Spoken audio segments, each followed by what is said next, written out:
now we got to think, okay, how can we make this missile work for human transport to get us someplace where we actually want to be? And so in a way, we have to rethink about, the limitations of like the human capabilities and also the desires of the human capabilities. What are we actually trying to accomplish? What is the goal of the person who's doing it? And how can we get them to essentially adopt this?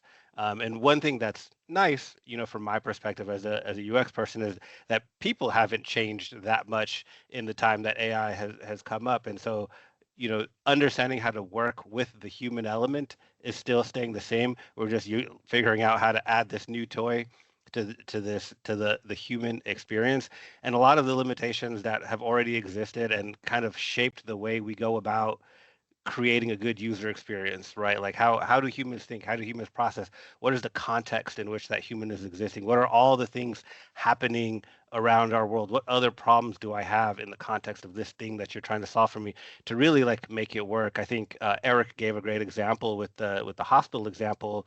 Like, sure, you can throw a bunch of data at a doctor, but the doctor is in the room with the patient. What's going to actually work for that doctor while he or she is having that conversation with that patient, right? What do they actually want to hear? What do they want to know? They don't want to know everything, right? How can we feed that context and shape the way that we're essentially spitting back the output of AI so that it actually works in the context of like real human lives?